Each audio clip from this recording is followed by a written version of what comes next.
Corona سے خطرناک بیماری پاکستان میں داخل ہو گئی ہے۔ کاواساکی نامی بیماری نے بچوں کو اپنی لپیٹ میں لینا شروع کر دیا ہے۔ پاکستان کے 4 بڑے شہروں میں مرض میں مبتلا بچے ہسپتالوں میں زیر علاج ہیں۔ Child specialist doctor Haroon Hamid صاحب ہمارے ساتھ موجود ہیں۔ ڈاکٹر صاحب کہیے گا اس حوالے سے، جس طریقے سے ڈاکٹر شاہد ملک صاحب فرما رہے ہیں کہ یہ ریئر ہے، لیکن بچے کے انتقال کرنے کے، فوت ہونے کے چانسز زیادہ پیدا ہو جاتے ہیں۔ ابھی تک آپ نے کچھ کیسز دیکھے کہ بچوں کے سامنے آئے ہوں؟ جی بہت شکریہ مجھے لائن پہ لینے کے لیے۔ میں آپ کو بتاتا چلا جاؤں، جیسے ڈاکٹر شاہد صاحب نے کہا کہ ظاہر ہے اس کے ساتھ شرح موت کا احتمال تو بہت زیادہ ہوتا ہے، لیکن خوش قسمتی سے پاکستان میں ہم نے اس کے کیسز کچھ کم دیکھے ہیں، اور پرہیپس اس کی وجہ یہ ہے کہ یہ لاک ڈاؤن کی وجہ سے بچوں کا ایکسپوجر کم ہوا ہے۔ لیکن میں آپ کو بتا سکتا ہوں کہ چلڈرن ہاسپٹل لاہور میں بھی کچھ پیشنٹس داخل ہوئے ہیں، اور میو ہاسپٹل میں بھی ہمارے پاس 1-2 بچے ایسے داخل ہوئے ہیں جس میں ہمیں لگا ہے کہ یہ multi system inflammatory response syndrome ان کو ہے۔ جی ٹھیک ہے ڈاکٹر صاحب، یہ کہہ دیجئے گا کہ کورونا سے بچہ ریکور ہوا، اس کے کتنے دن بعد تک یہ بیماری ہو سکتی ہے کہ والدین اس حوالے سے کچھ اپنے بچوں کا خیال کر سکیں، ان پر نظر رکھ سکیں کہ کہیں ان کی زبان کی رنگت تبدیل نہیں ہو رہی، ان کو بخار زیادہ تو نہیں ہو رہا؟ میں آپ کو کوئکلی جو ڈاکٹر شاہد صاحب نے کہا ریکیپ کر دیتا ہوں۔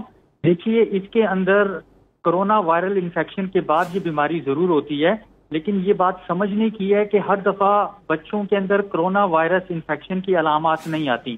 تو بہت دفعہ ایسے ہوتا ہے کہ بچے کو کرونا وائرس کی علامات تو نہیں آتی، لیکن اس کی فیملی میں کچھ لوگوں کو ہوتا ہے، اور اس کے کچھ ہفتوں کے بعد، 2 سے 3 ہفتوں کے بعد اس کو کاواساکی ڈیزیز لائک سمٹمز آنے لگ جاتے ہیں، اس کی علامات آنے لگ جاتی ہیں، یا یہ ملٹی سسٹم انفلیمیٹری سنڈروم کی آنے لگ جاتی ہیں۔ یہ 2 مختلف قسم کی اس کی مینیفیسٹیشنز ہیں۔ کاواساکی ڈیزیز کے اندر بیسیکلی بخار کے علاوہ بچوں کی آنکھیں سرخ ہو جاتی ہیں، آنکھوں پہ سوج پڑ سکتی ہے، زبان کی سرخی، ہونٹوں کی سرخی، ہاتھوں سے سکن اترنے لگ جاتی ہے جس کو ہم پیلنگ آف سکن کہتے ہیں۔ اس کے ساتھ کبھی کبھار جوڑوں کا درد بھی ہو سکتا ہے، اور جیسے کہ کہا گیا کہ یہ بہت ریئر ہے، 1% سے بھی کم بچوں میں ایسا ہوتا ہے، لیکن اس کے ساتھ شرح موت ہونے کے چانس بہت زیادہ ہیں، اس لیے اس پہ نظر رکھنے کی ضرورت ہوتی ہے۔ اس پر نظر رکھنے کی بہت اہم بات جی ڈاکٹر صاحب، اس کے اندر خاص جلد کے اوپر دانے نکل آتے ہیں، اور یہ میں ماں باپ، آپ کے توسط سے ماں باپ کو کہنا چاہوں گا کہ اس کے ساتھ جو دانے نکلتے ہیں وہ بعض دفعہ خسرے کے دانوں کی طرح وہ ریزمبلنس ہوتی ہے۔ تو اگر اس طرح کے دانے ہوں اور فیملی میں کوئی کیسز ہوں کرونا وائرل انفیکشن کے، تو ضرور ہمیں الرٹ رہنا چاہیے اور اپنے قریبی چائلڈ اسپیشلسٹ سے مشورہ کرنا چاہیے۔ تو ڈاکٹر ہارون صاحب، آپ یہ فرما دیجئے گا، کیا اگر ہمیں ایگزیکٹلی اس کا پتہ نہیں ہے، ابھی ریسرچ چل رہی ہے اس کے اوپر، تو کیا کوئی دوائی بھی موجود ہے، کوئی میڈیکیشن ہے جو بچوں کو دی جا سکتی ہے؟ یہ بہت اہم آپ نے سوال پوچھا ہے۔ دیکھیے، یہ جو ہے یہ پوسٹ انفلیمیٹری ڈیزیز ہوتی ہے۔ پوسٹ انفلیمیٹری کا مطلب ہوتا ہے کہ خود وائرس پرابلم نہیں کرتا، لیکن وائرس کی وجہ سے جسم کا جو رسپانس ہے وہ پرابلم کرتا ہے۔ جسم کا جو رسپانس ہے اس کو ایمیلیوریٹ کرنے کے لیے، اس کو کاؤنٹر کرنے کے لیے دوائیاں ڈیفینیٹلی موجود ہیں، اور اس کے اندر جیسے اگر تو مینیفیسٹیشن ایسی ہو جیسے کاواساکی ڈیزیز لائک مینیفیسٹیشن ہے، اس میں اہم بات میں بتاتا چلا جاؤں آپ سب کی انفارمیشن کے لیے کہ اگر کاواساکی لائک ڈیزیز ہے تو اس کے اندر خاص جو چیز ہوتی ہے وہ دل کے پٹھوں کا کمزور ہونا ہے اور دل کی نالیوں کا کمزور ہونا ہے، جو کہ بہت زیادہ کیٹاسٹروفک اور جان لیوا ثابت ہو سکتی ہیں۔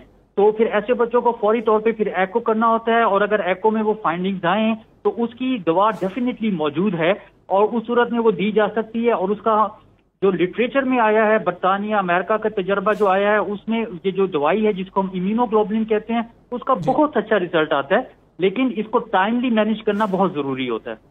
جی ٹھیک ہے، ٹائملی مینیج کرنا ضروری ہے۔ ڈاکٹر صاحب یہ بھی فرما دیجئے گا کہ کہا یہ جا رہا ہے، جو پہلے ریسرچ ہو چکی ہے، کہ 5 سال سے کم عمر کے جو بچے ہیں ان پر یہ زیادہ اثر انداز ہو سکتا ہے۔ تو اگر چھوٹے بچوں کی بات کی جائے تو مختلف ویکسینیشنز ہوتی ہیں جن سے چھوٹے بچے گزر رہے ہوتے ہیں، پولیو کی ویکسینیشن ہے یا مختلف جو ہیں وہ ان کو ویکسینیشنز چل رہی ہوتی ہیں۔ کیا وہ ایسے حالات میں کہ اگر بچہ آپ کا بیمار ہو رہا ہو تو وہ ویکسینیشن ساتھ چلائی جا سکتی ہیں یا ان کو روکنا ہوگا؟